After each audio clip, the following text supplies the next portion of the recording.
اعوذ باللہ من الشیطان الرجیم بسم اللہ الرحمن الرحیم السلام علیکم ورحمۃ اللہ وبرکاتہ۔ دوستان عزیز، ناظرین، امید ہے کہ آپ سب بخیر و عافیت ہوں گے۔ ماہ مبارک رمضان کی آج 12ویں تاریخ ہے اور پھر ایک بار آپ دوستوں کی خدمت میں ایک مختصر پروگرام لے کر حاضر ہوا ہوں۔ وہ یہ کہ آج کل اپنے دوست احباب جوان وغیرہ پوچھا کرتے ہیں کہ یہ جو مولا کے علامات ظہور میں ہیں کہ بہت سی بیماری، وبا، خشک سالی، قحطی اس طرح رونما ہونے والی ہے، تو کیا یہ کرونا بیماری جو آج کل دنیا میں رونما ہوئی ہے اور یہ آئی ہے اور اس پہ لپیٹ میں پوری دنیا ہے، کیا یہ بھی مولا کے ظہور کے علامات میں ہیں یا نہیں؟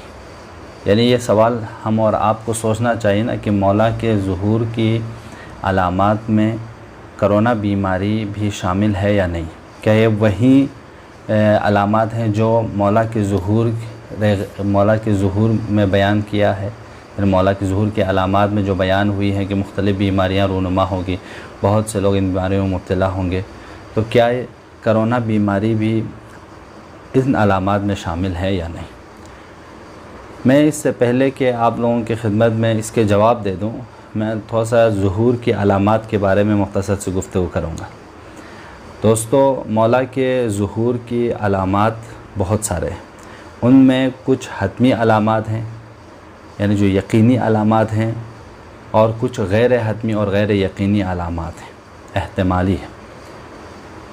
حتمی علامات میں ایک ہیں کہ سفیانی نام کے ایک شخص کا آنا، جو ابو سفیان کے نسل سے ہوگا وہ آئے گا، یہ ایک علامت ہے۔ دوسری علامت ہے کہ آسمان سے آواز آئے گی، وہ آواز بھی حضرت جبرائیل کی ہوگی، جس میں وہ پوری دنیا والوں کو امام مہدی عجل اللہ تعالیٰ فرجہ شریف کے نام کو بتائیں گے اور پوری دنیا اس آواز کو سنے گی۔ یہ دوسری علامت ہیں جو مولا کے حتمی علامات میں سے ہیں ظہور کی۔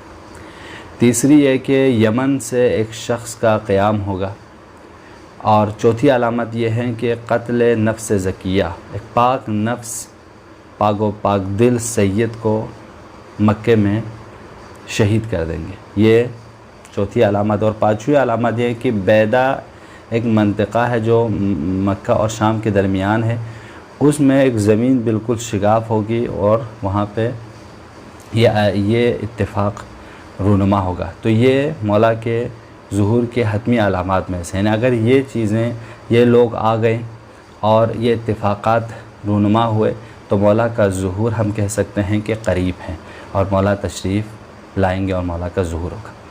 لیکن اس کے علاوہ کچھ علامات بیان ہوئے ہیں جو غیر حتمی ہیں اور جو غیر یقینی ہیں، جیسے روایات میں ہیں کہ خانہ کعبہ بند ہوگا، لوگ زیارت خانہ کعبہ کو نہیں جائیں گے، خشک سالی ہوگی، قحطی ہوگی، اور انواع و اقسام کی بیماری رونما ہوگی، ظلم و ستم عام ہوگا، اور اس طرح کے سیلاب آئے گا اور لوگوں میں ترس اور خوف اور وحشت پھیل جائے گا۔ اس طرح کے علامات بیان ہوئی ہے۔ اب سوال یہ ہے کہ آج کل کرونا بیماری آئی ہے اور لوگ اس بیماری میں مبتلا ہو رہے ہیں اور بہت سے لوگ پریشان ہیں۔ آج آپ نیوز ہم دیکھتے ہیں، جگہ جگہ کرونا خبریں ہیں، لاکھوں میں انسان مر رہے ہیں، لاکھوں میں انسان اس بیماری میں مبتلا ہو رہے ہیں۔ تو کیا یہ بیماری جو آئی ہے، کیا یہ علامت ظہور کی میں جو بیان ہوئی بیماریاں اس میں شامل ہے یا نہیں؟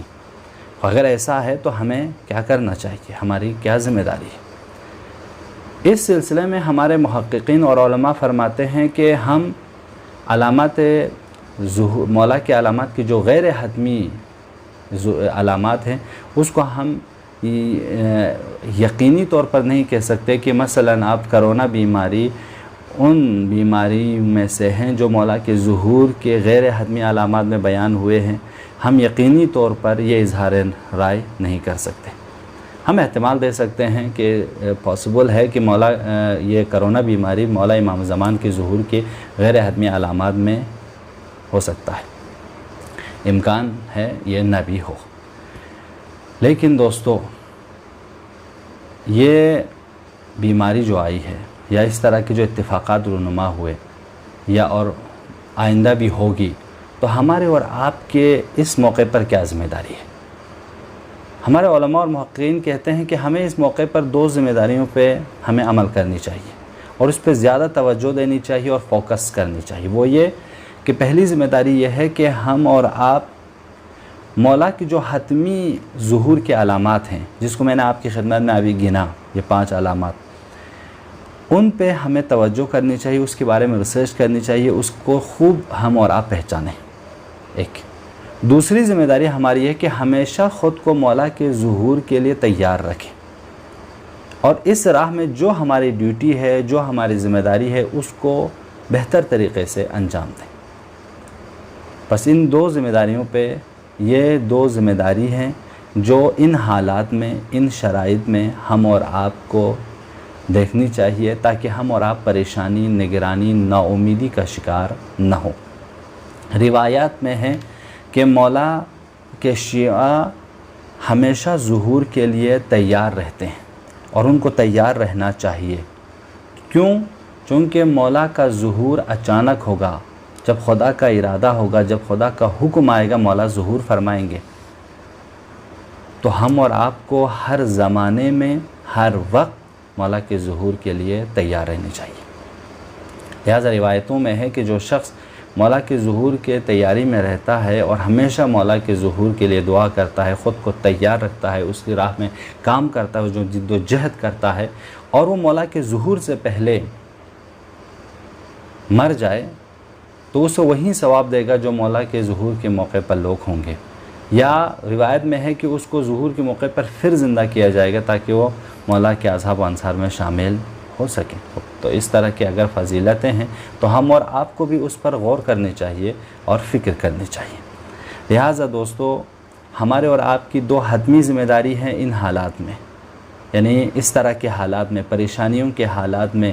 آج کل جو پوری دنیا میں وائرس اور وبائیں ہیں اور لوگ خوف کی حالت میں، پریشانی کی حالت میں ہیں، تو ان حالت میں جو ہے کہ ہم اور آپ مولا کے ظہور کے حتمی علامات کو خوب پڑھیں۔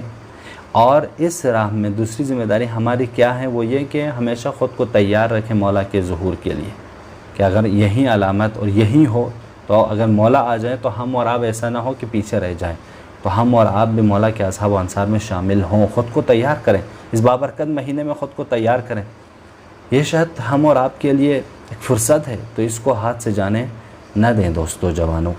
امام باقر علیہ السلام فرماتے ہیں کہ ہم اہل بیت علیہم السلام سے جو محبت ہے، جو مرزداری ہے، وہ ہمیشہ رہنے والی ہے۔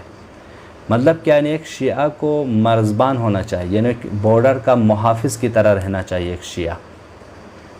بارڈر کے محافظ اور مجاہد میں فرق ہے۔ مجاہد خاص ٹائم پر، خاص وقت میں جنگ کرتا ہے، میدان میں آتا ہے اور دشمنوں سے جنگ کرتا ہے اور یہ اپنی ذمہ داری انجام دیتا ہے۔ لیکن جو بارڈر کے محافظ ہے، جو مرزبان ہے، وہ ہمیشہ ہر وقت تیار اور ہوشیار رہتا ہے اور دشمن کہیں سے بھی دشمن آئے فوراً حملہ کر دیتا ہے اور اس طرح خود کو بیدار اور ہوشیار رکھتا ہے۔ مولا کا منتظر بھی، ہم اور آپ جو اپنے آپ کو منتظر امام زمان عجل اللہ تعالیٰ فرجہ الشریف کہتے ہیں، ہم اور آپ کو بھی ایک بارڈر کے محافظ کی طرح، مرزبان کی طرح ہوشیار، تیار، متحرک اور بابصیرت رہنی چاہیے، تاکہ ہم اور آپ ان حالات میں، کوئی قحطی آ گئی، کوئی خشک سالی آ گئی اور بیماری آ گئی، آج کرونا بیماری کی جیسے وبا میں، پریشان نہ ہوں، دل ہرا نہ ہو، خوف کا شکار نہ ہو،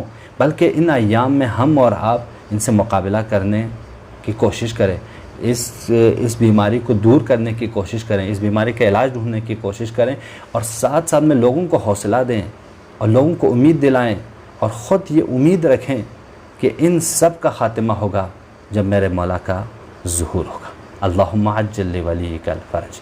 دوستو دعا کریں، ان ایام میں حوصلہ دیں، ایک دوسرے سے ملتے رہیں، اس طرح کے موضوعات کو سنیں، اس طرح کے موضوعات کو بتائیں، لوگوں میں امید دلائیں، لوگوں کو مولا سے نزدیک کریں تاکہ ان ایام میں لوگ مولا سے قریب ہوں اور مولا کے ظہور کے لیے دعا کریں۔ بس ہم اور آپ کی ذمہ داری ہے کہ ہم اور آپ ان ایام میں مولا کی سلامتی کے لیے، مولا امام زمان کے ظہور کے لیے دعا کریں۔ امید کرتا ہوں آج کے مختصر سے گفتگو بھی آپ دوستوں کے لیے مفید رہے۔ کوئی بھی سوال ہو پوچھا کیجئے، انشاءاللہ نیکسٹ آپ کی خدمت میں جب ایک لائیو پروگرام کے ساتھ آؤں گا تو اس میں آپ کے سوالوں کا جواب دینے کی کوشش کروں گا۔ والسلام علیکم ورحمۃ اللہ وبرکاتہ۔